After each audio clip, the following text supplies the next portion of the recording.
Mä sain tässä hyvän muistutuksen siitä, että kuinka tärkeää sitä omaa kehoa ja hermostoa on kuunnella ja kuinka vaikeaa se loppujen lopuksi kuitenkin on. Mulla on ollut sellainen tilanne, että mulla on muutaman päivän ollut alavatsa todella kipeä. Semmoista poltetta, joka säteilee selkään ja sitten mä oon pari yötä valvonut silleen, että on ollut tosi kova närästys. Siis aivan mieletön polte ja tuossa pari yötä sitten mä valvoin 4 tuntia,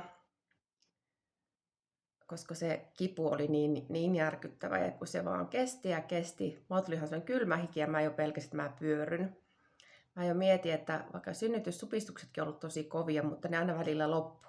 Ja tuo kipu se ei vaan niin kuin loppunut, kunnes se sitten tosiaankin lopulta loppui ja pystyi nukkumaan. Ja sitten mä totesin, että nyt on aika mennä lääkäriin, että näin nyt niin kuin kotikonsteilla tämä närästys lähe. Ja mä mietin sitten, että menenkö työterveyteen, että kun meidän työterveyspalveluita on niin kuin supistettu säästösyistä. Sitten mä ajattelin, että no okei, että mä menen julkiselle puolelle ja otin yhteyttä ja sain tosi helposti ajan ja sitten siellä tutkittiin tosi perusteellisesti. Ja se, mistä mä tykkäsin ihan hirveästi siellä julkisella oli se, että musta tuntuu, että mut kohdataan niin kuin ihmisenä. Ja että mä oon niin kuin kokonaisvaltainen ihminen, että mä en ole vaan semmoinen joku lääketieteellinen tutkimus. Koska mulla on välillä ollut yhden semmoisen meidän työterveyslääkärin kanssa semmoisia jotenkin kokemuksia, että hän istuu niin siellä niin tietokoneen takana, hän niin näpyttelee siellä tällä tavalla siellä tietokoneen takana ja sitten hän vähän niin kurkistaa ja taas näpyttelee tavallaan, että mulla on ollut koko ajan semmoinen olo, että hän ei kohtaa niin minua, vaan hän on siellä jossain tietokoneen takana piilossa ja niiden lääkäridiagnoosia ja kaikkien muiden takana, että on ollut semmoinen olo, että en tule kohdatuksi minuna. Niin tämä oli silleen aivan ihana kokemus, koska tämä lääkäri niin kuin oli silleen, että sanoikin, että joo, että, että psykologiset tekijätkin vaikuttaa tai niin kuin esimerkiksi siihen, että vaikka sydämeen tulee jotakin ja sitten hoitaja sanoo, että itsemyötätunto on tosi tärkeä taito. Ja mulle tuli niin kuin siis todella hyvä olo siitä, niin kuin miten siellä kohdattiin ja mulla oli niin kuin lisälyöntejä sydämessä. Ja multa otettiinkin 2 kertaa sydänfilmi ja sitten niin kun se lääkäri sanoikin, että tämä on niin kun stressi- ja kuormitusperäistä, vaikuttaa siltä. Sitten mä olin ihan silleen, että kun en mä koe, että mä olisin ollut mitenkään kuormittunut tai stressaantunut, että niin kun, ei ollut mitään semmoista, että olisi tuntunut vaikka siltä, miltä tuntui silloin, kun se uupumus alkoi iskemään. Ja mä olin todella yllättynyt.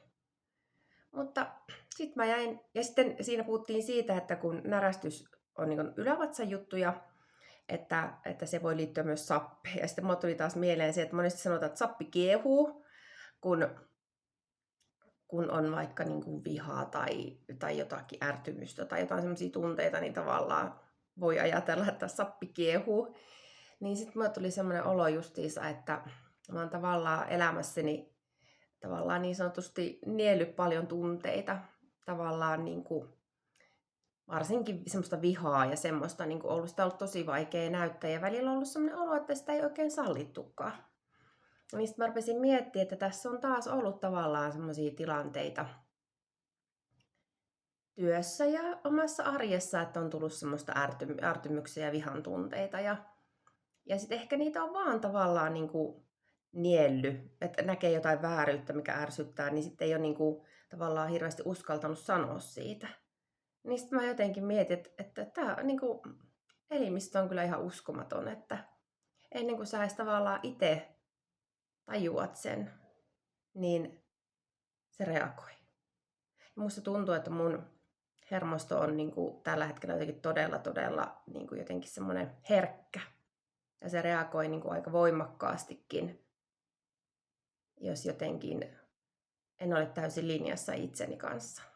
Ja tämä oli niin kuin hyvä muistutus siitä, niin kuin kuinka niin kuin tärkeää on kuunnella niitä kehon viestejä. Että vaikka ei itse aina ajattele järjellisesti, että, tai omassa mielessään, että joku olisi niin kuin sillä lailla, että tarvitsisi niin kuin jotenkin reagoida, niin sitten kuitenkin se hermosto on se, joka kertoo, että on aika stopata. Ja mun täytyy sanoa, että olin kyllä todella niin kuin kiitollinen ja tyytyväinen siihen, miten julkisella terveysasemalla tästä asiasta, niin kuin, tai miten tämä asia niin kuin hoidettiin ja miten minut kohdattiin siellä ja miten mulle puhuttiin. Ja ihan niin kuin, en muista, koska olisin niin ihanan kokemuksen siellä niin kuin yleensäkin terveysasemalla saanut, koska aika paljon on käynyt työterveydessä, mutta täytyy sanoa, että en voi kuin, olla kiitollinen siitä, että julkinen terveydenhoito monistakin säästösyistä johtuen saattaa välillä olla vähän tiukilla, mutta tuolla se ei ainakaan niin kuin näkynyt. Kyllä siellä ihan ihminen kohdattiin ihmisenä ja se teki todella hyvää.